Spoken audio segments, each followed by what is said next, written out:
Picture a boy in California in the 1920s. He's the kind of kid the local police know by name, and neighbors just shake their heads at.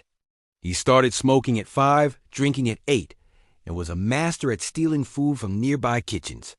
That boy's name was Louis Zamperini. Honestly, no one thought Louis would amount to anything. He was the very definition of a future failure. But his older brother Pete saw something different. He noticed that whenever Louis ran from the cops or angry shopkeepers, he ran really, really fast. Pete told him, "If you can run that fast to escape trouble, why not try running on a track?" And just like that, the Torrance Tornado was born. From a delinquent kid, Louis channeled all that rebellious energy into his legs. He ran as if he was outrunning his own past, and this transformation took him all the way to the 1936 Berlin Olympics. Now, he didn't win a medal, but his final lap was so unbelievably fast that Adolf Hitler himself asked to meet him, saying, "Ah, you're the boy with the fast finish." At that moment, Louis was on top of the world. His next goal was the Tokyo Olympics. But history had other plans. In 1941, World War II broke out. Instead of going to Tokyo to compete for a gold medal, Louis would go there as a prisoner. By 1943, Louis was a bombardier on a B-24 Liberator. Pilots grimly called this plane the Flying Coffin. It was heavy, difficult to fly, and notoriously flammable. On May 27, Louis and his crew were on a search and rescue mission over the Pacific in a battered plane nicknamed the Green Hornet. Out in the middle of that vast, empty ocean, fate struck. The two left engines failed at the same time. The plane dipped its wing and plunged into the sea like a stone. Louis later remembered being tangled in wires inside the fuselage as water rushed in. He sank into the darkness and blacked out from lack of oxygen. But then, by some miracle, or maybe just a raw survival instinct, he woke up, managed to cut the wires, and shot to the surface. The surface of the Pacific was terrifyingly calm. All around him was debris, oil slicks, and silence. There were only 3 survivors, Louis, the pilot Phil, and a young tail gunner named Mac. They managed to climb into 2 small yellow life rafts. They had no fresh water, no food, only a few chocolate bars, which Mac, in a state of panic, ate entirely on the very first night. And stretching out before them were thousands of miles of open ocean. Just try to imagine this. Your skin is baked raw by the tropical sun during the day, and at night you're shivering from a bone-chilling cold. Your lips crack, your tongue swells from thirst. And just beneath the thin rubber of the raft, sharks are circling, their fins bumping against your legs every single day. But the scariest thing wasn't the sharks. It was the slow extinguishing of hope. On day 27, they heard an engine. A bomber appeared. They fired flares, cheering, thinking they were saved. But it was a Japanese plane. It dove down and strafed their defenseless rafts with machine gun fire.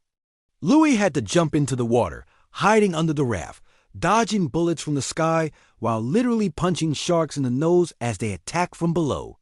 They survived the attack, but Mac did not. The young man grew weaker and weaker until he breathed his last. Louis and Phil committed their friend's body to the sea. Finally, on day 47, they saw land. An island. They had drifted 2,000 miles, but fate was being cruel. The island was part of the Marshall Islands territory occupied by the Japanese. They were saved from the ocean, only to step into a different, more brutal kind of hell. Louis was transferred through a series of notorious POW camps in Japan, Ofuna, Omori, and Naotsu. Here he was no longer an Olympian. He was simply prisoner number 1, and it was here that he met the nightmare of his life, a corporal named Mitsuhiro Watanabe, nicknamed the Bird. Watanabe wasn't just cruel, he was a pathological sadist. He was deeply jealous of Louis' Olympic fame and made it his personal mission to break his spirit. He beat Louis every single day. He forced Louis to do push-ups until he collapsed. He once ordered all the other prisoners to line up and punch Louis in the face, one by one. The Bird was always watching, looking for any sign of begging, just waiting for that defiant light in Louis's eyes to finally go out. But Louis never bowed. The climax of this personal war came in a moment that is now legendary. At the freezing Naosu camp, the bird ordered Louis to pick up a heavy wooden beam, nearly 6 feet long. He commanded him to hold it above his head. "If you lower your arms," he said, "the guard will shoot you in the stomach." Louis, who was now nothing but skin and bones, stood there in the snow. 10 minutes passed. 20 minutes. His muscles were trembling, sweat pouring down his face despite the freezing cold. 30 minutes. The bird watched, waiting for the moment Louis would finally crumble. But at minute 37, something incredible happened. Instead of falling, Louis looked straight into the eyes of his tormentor and let out a scream, a roar of pure fury and unbreakable life force. He held that beam high, standing tall like a statue of defiance. The loser wasn't Louis. It was the bird, who was terrified by that will. He charged in and punched Louis until he fell. Louis passed out, but his spirit remained standing. He was unbroken. In August 1945, the war ended. Louis returned home to a hero's welcome. He married a beautiful woman named Cynthia. It looked like the perfect happy ending. But it wasn't. The war had ended on paper, but in Louis's mind, it raged on. Every night, he dreamed of the raft. He felt the sting of the leather belt. And above all, he dreamed of the bird. The monster mocked him, chasing him through his nightmares. Louis spiraled into depression. He drank alcohol like water just to try and forget. He became violent and volatile. His life became consumed by one single thought: revenge. He started hoarding money, planning to go back to Japan, find the bird, and kill him. He truly believed that only the death of his enemy would bring him peace. His marriage was on the brink of collapse. The life of the Olympic hero was shattering, not from bullets, but from the ghosts of his past. In a last-ditch effort to save their family, Cynthia convinced Louis to attend a crusade by a young evangelist named Billy Graham in 1949. At first, Louis stormed out, but he came back the second night.